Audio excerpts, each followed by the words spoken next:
Hello and welcome back to some Bedrock Edition Redstone. Well, more specifically, a sticky block creation, as it's not really called a slime block creation anymore. If you saw my last video, I kind of did it over the bridges, which is I basically made a 1-wide tileable bridge there, then I made a 3-wide tileable one there that all uses one flying machine. And then I made the bridge that Mumbo made. And then so at the end of the video I kind of wanted to make like maybe something else or something like that, and I kind of asked, but then Mumbo comes along and he makes the ultimate tunnel then. So of course I had to go do it, and I think I actually made it like the day of or the day after him posting that video, and the reason why I'm uploading it now is because my scheduling, it just didn't really work with my scheduling because of, I was uploading a video every Wednesday, and every other Wednesday would be a scrap mechanic episode, things like that. But you can see that today was actually supposed to release a scrap mechanic episode, but it's actually this video. And now the reason for that is because I'm going to move the scrap mechanic episodes to Friday, and so then I'll be able to upload more episodes or videos now. So that's why I was able to upload this one, because it's been a month since I made this, so I don't really remember what I did. Now I just have a bunch of backups on my computer, and I don't really know why I made all the backups and what they do. Anyways, so before we get to this, I made, I wanted to make I almost said underwater, but an underground tunnel, under lava tunnel that, that'd work for, basically, like, you can't even see it, it's hidden, but it just goes through and makes a tunnel. So, I can show this going off, if I remember how to activate it. Alright, so I did a quick check. That's 11 blocks. Well, actually, it'll get stuck there first. I don't know why I counted that. But anyways, this should work. Both those observers. Okay, anyways, let's go. So now you can see that it'll go through and basically make a little tunnel area here. And you can see all that it's doing is it's just filling up basalt above, basalt below, and basically removing the lava source blocks there and there. I don't know why that happened. That's kind of odd, I never experienced that. It's actually doing a couple of them. There's just no basalt here. That's really odd. But you can see that it's all working, and before, whenever I did this, I actually didn't have the 2 blocks there, and I was wondering why lava was filling all up in here. It's because I missed those 2 blocks. I don't know why these 2 happened. It's really odd, but for the most part it works. Oh, you can see it happen again. Maybe if I'm unloading a chunk or whatever. Yeah, you can see it just goes on, and can't even tell it's there. I just really wanted to make that because I thought it'd be a cool thing to make. Oh, it hit the edge of something. Yeah. And if you're wondering why I have fire resistance, as I know many people commented on Mumbo's video questioning why he had fire resistance on, it's because with the new update, or with a snapshot, you were able to, like, see all of this clarity, which you couldn't see before. You wouldn't even be able to see anything before, but now fire resistance allows you to see better. So then, I'm gonna do the same thing as the last video, where I'll show you the test that I went through with this one.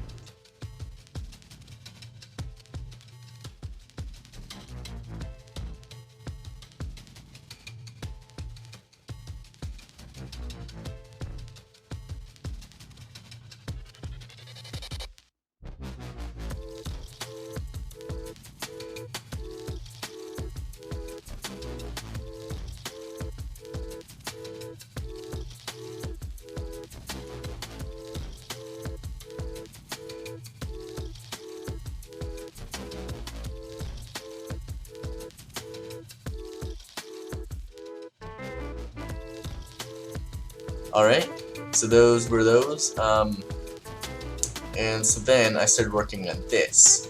Now, you can see it's actually very much compact, and that was kind of one of the things that I was trying to go for. It's actually like probably 10 more blocks than this, which is surprising. And it's the same contraption in the front. And I wanted to do that because, like I said in the last video, it's like, well, you know, you could just keep on extending it and then just add basically an assembly machine and things like that. But I wanted it not to make it too long. Instead, try and make it as compact as possible so you can see a bunch of pistons where they move everything. And I haven't actually seen this working because, as you can see, all it will do is just move these 4 blocks here. And these won't even go. And the reason for that is it's just because I wanted to see it working for the first time all together. I also added a double piston extender up here, then the just a single piston extender, because it kind of gets tall in some places and you don't want the observers to stick and then ruin everything. So I can show this working right here, right now, I think. Yes, I can.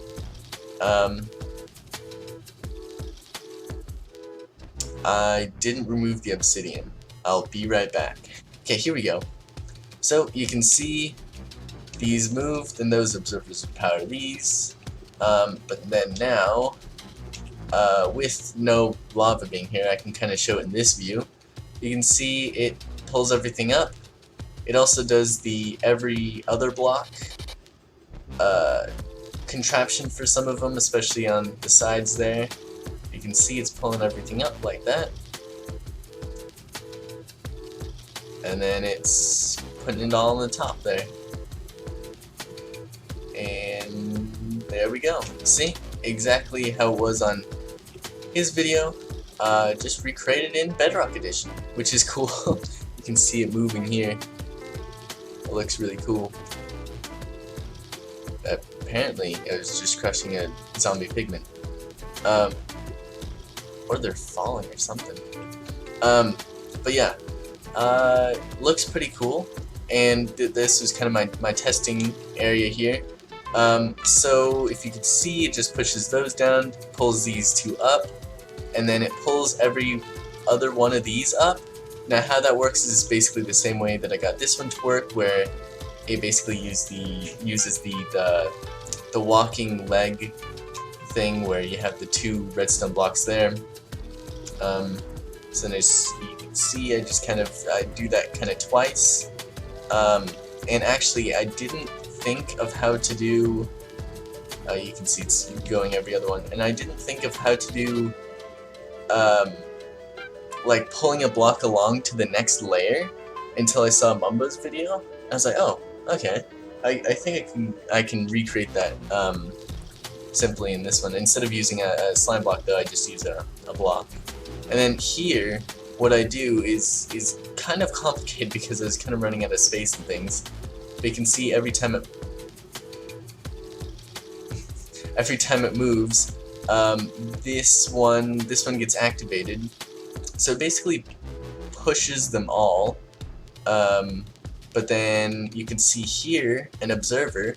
So then whenever a block, this is for, let's go over here real quick. This is for these blocks right here. I was really struggling how to get these blocks to their position. And before I kind of had because I couldn't fit the normal thing that I did. And so I tried to do it to where if it detects that there's 2 of them, like this one, then it will push. But then I realized that if it pushes, then it's off, and it shouldn't be like that. Instead, it pushes them all, and then it goes back over, and then it pulls them. Yeah, so they're all like this, and then it pulls them if there's 2 of them, like it does there. So, before I show you it working for the first time, I'm actually going to show you all the design processes that I went through.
Alright, it is time. The lava has been filled and these blocks have been placed.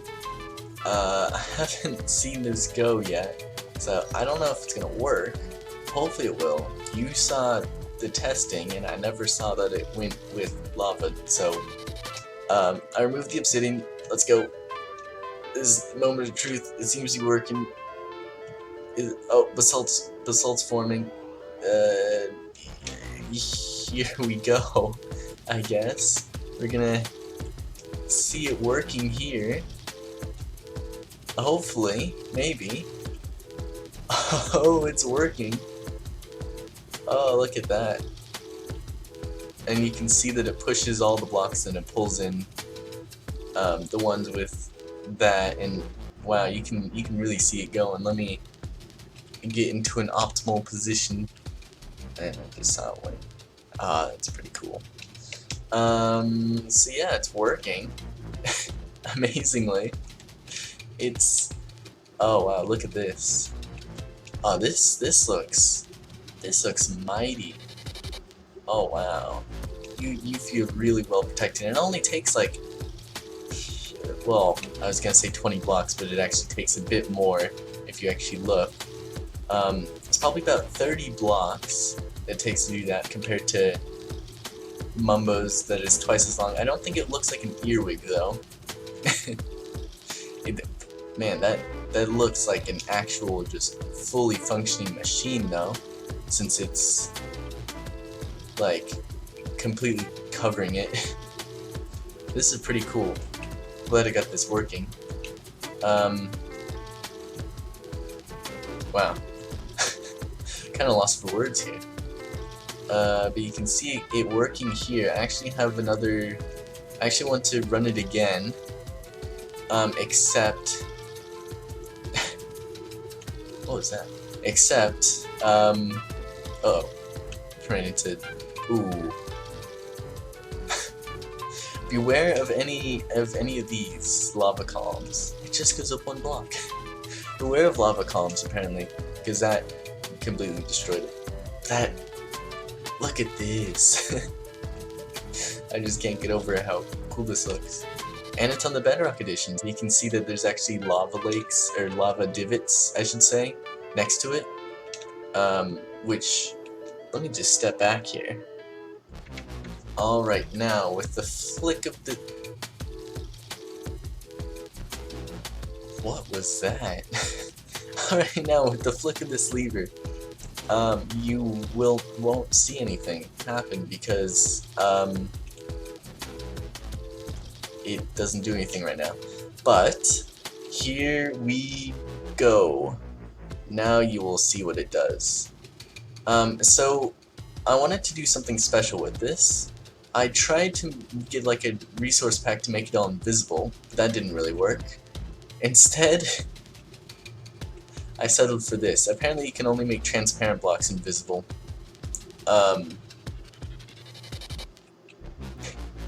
Instead I wanted to do this and see how it looked here, which it looks pretty cool.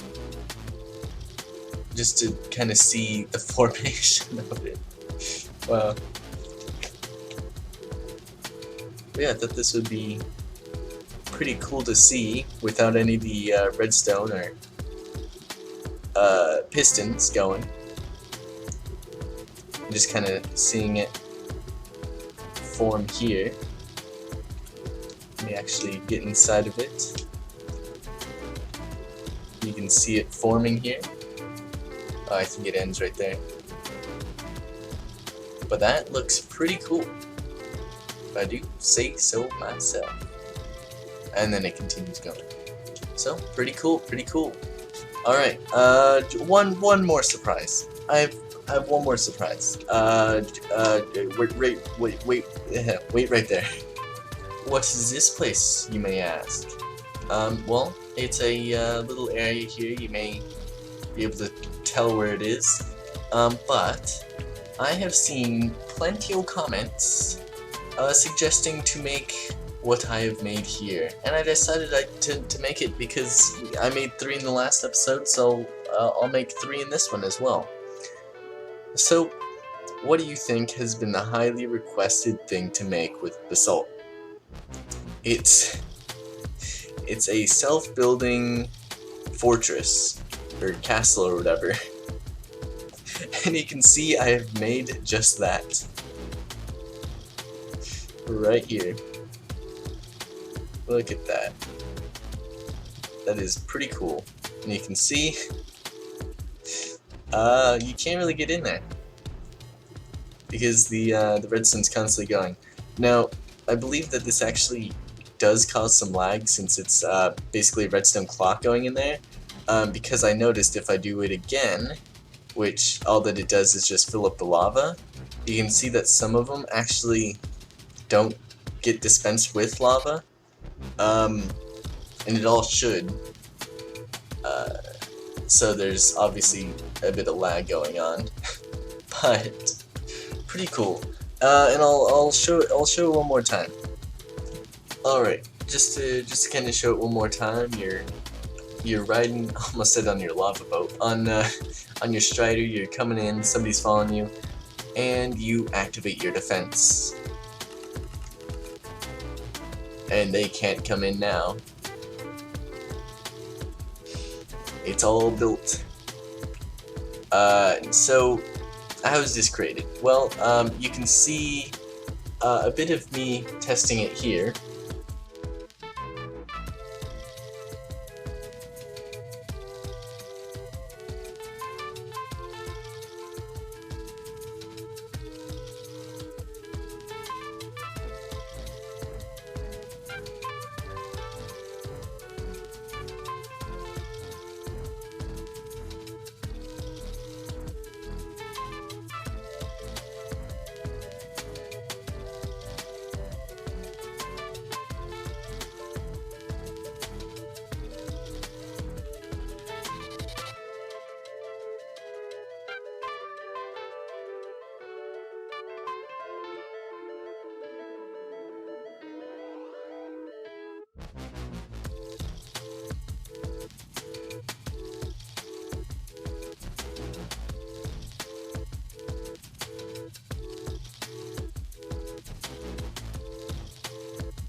But what are the layers involved? Well, first of all, there's the dispenser with buckets, and then block, observer,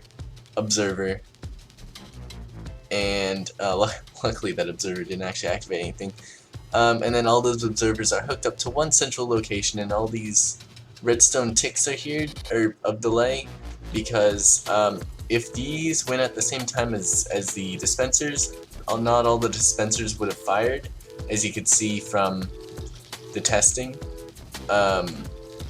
Because right now, because what this does is it basically fires a piston that shoots up the blue ice, and then it also shoots up this observer, which hits those two observers, and then it kind of causes a bit of redstone lag, I would say, which causes the dispensers to kind of misfire at times, as you can kind of see. Yeah, not all of them fired there. But yeah, I just started making a redstone castle, and I showed you all the clips, tricks, tips, things like that. Yeah, that's gonna be pretty much it. I mean, I guess if you have anything else Basalt related that you want me to make, or any suggestions for something, I guess, let me know down in the comments below. But that'll be it. So, goodbye.